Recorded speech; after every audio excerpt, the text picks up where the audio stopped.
The U.S. military has looked closely at the war in Kandahar, Afghanistan, and is not impressed. That's why it's sending in 3,000 Marines to make dramatic changes. For months, U.S. officials have muttered that the Canadian force is too defensive, too hunkered down in massive bases, and like other NATO forces, does not patrol on foot enough out among the population. They're not taking necessary risks. This is the real message behind the controversy over U.S. Defense Secretary Robert Gates' comments last month, that NATO doesn't seem to grasp new counterinsurgency methods. We have to acknowledge the reality that the alliance as a whole has not trained for counterinsurgency operations. The basic rules of counterinsurgency have long been known. Troops need to fight unconventionally by working alongside the population, helping, protecting, gathering intelligence, and above all, projecting confidence that the government side will win. After many failures in Iraq, a new doctrine of counterinsurgency has emerged, authored by the scholarly commander, General David Petraeus. It is very high risk. Troops are ordered out of their armored convoys and impregnable bases and set out on foot to mingle with the population in even the most dangerous neighborhoods. There they offer security, advice, medical help. The tactic has seen a decline in some violence. Where are you going? Now, all the U.S. Marines preparing at home before joining Canadian troops in Kandahar are being rigorously trained in the Petraeus method. Officially, it's all in the just-published U.S. Army and Marine Field Manual on Counterinsurgency. It turns much U.S. military doctrine on its head. It rejects the standard doctrine that U.S. troops should only operate with overpowering force and the least possible risks to themselves. The core point, protection of one's own force, is paramount. The new doctrine, however, instead calls for less force and more risk-taking in order to build civilian confidence. The new core point, protection of the civil population, is paramount. Would these guys be willing to call us and let us know and say, this guy's not from here? Of course. For only a secure population can turn against insurgents, the ultimate aim of counterinsurgency. It is believed all humanitarian and development efforts to try and win hearts and minds is useless unless soldiers on the ground can reassure civilians by their presence. Heavily armored, massively protected troops simply cannot do counterinsurgency. One former top Pentagon policymaker who strongly backed the report is also a leading U.S. expert in armed conflicts, Sarah Sewell. What we've found is that when you're applying the principles of counterinsurgency, when you're out and about among the population, when you're establishing rapport, when you are knowing your terrain, when you are protecting civilians, you are by definition in close contact with the population that may be harboring those who wish you harm, which means that in order to build that trust, in order to protect those civilians, you're going to be more vulnerable. Wave them up. The challenge is that true counterinsurgency, which sends light forces of troops on foot into hazardous areas, is high risk in the extreme. We're just showing that we are able to provide them some aid right now. It's very important that the most needy people get it first. They're expected to mingle as friends, medical help, development officers, even diplomats and political reformers. So who did they get these off of? This makes them obvious key targets of the insurgents. You can't do that in forward operating bases. You can't do that in a bubble of protection. You can't patrol effectively from a Humvee. So because you have to be out and about, you have to be willing to be in that environment. You have to be willing to take initial risks. When you secure the situation, you are then creating in the long term a safer environment in which to operate. The Canadian military resents even implied criticism, for it has long employed some of these methods. Given its long service in crisis spots around the world, it is highly skilled at working with disparate civilian groups. Are they all from this part of the village, or is anybody from Fazludin?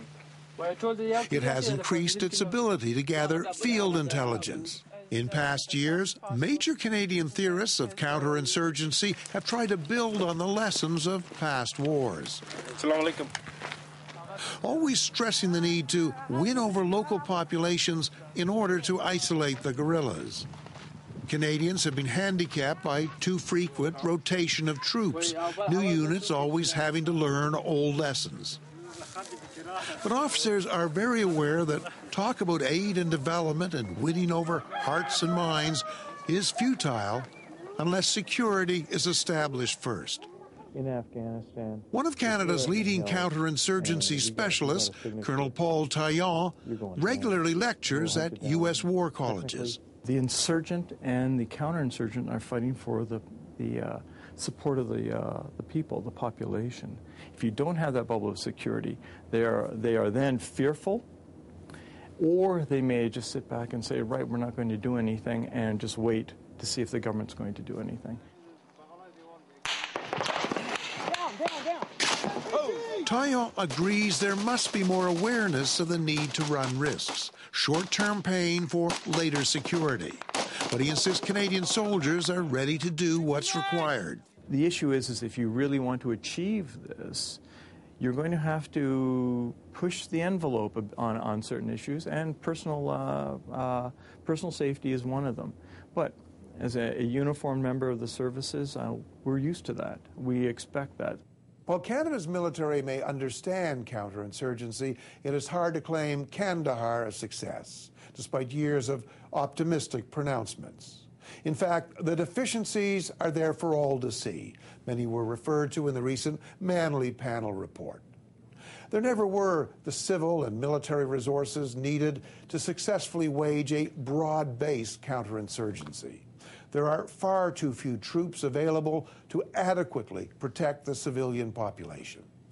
And there is another factor rarely referred to in public, but it comes down to the term risk-averse, which here means a strong desire to avoid casualties for political reasons. Canadians have lost heavily from roadside bombings and accidents, but military analysts note that casualties from actual combat firepower is remarkably light and well down from a year ago. Wounds from firefights are very few. Americans see in this a lack of aggression. This is most certainly not a criticism of Canadian soldiers, however, whose courage and professionalism is widely admired throughout NATO.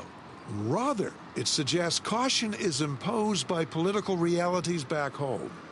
As in many NATO countries, minority governments fear a sudden rush of casualties could collapse support for the Afghanistan mission.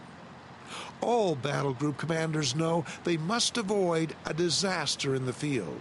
The risk factor was not cited in the Manley Panel report, but the chair of the panel, John Manley, recognized the problem in this interview.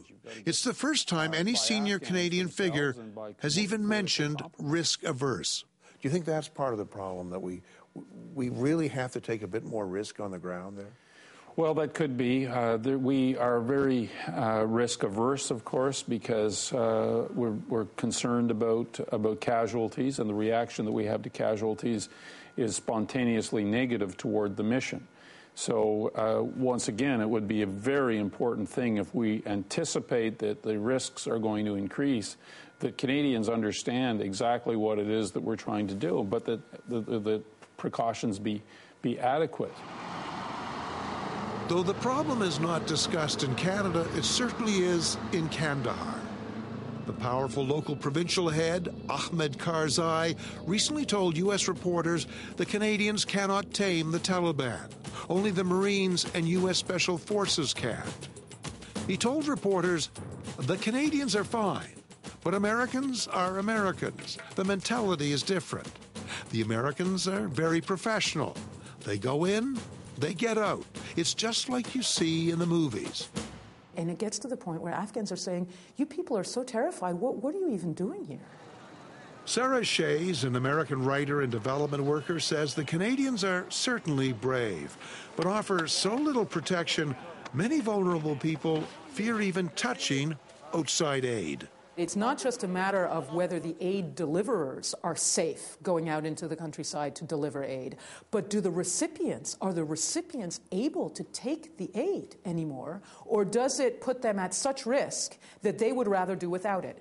This sense of vulnerability will have to be overcome for counterinsurgency to stand a chance in Kandahar. Its failure has aided Taliban revival. Soon the arrival of Marines will put more pressure on Canadians to become more active, which in turn means the likelihood of more casualties.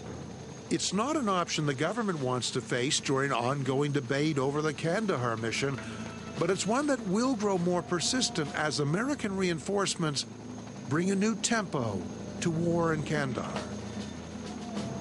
Brian Stewart, CBC News.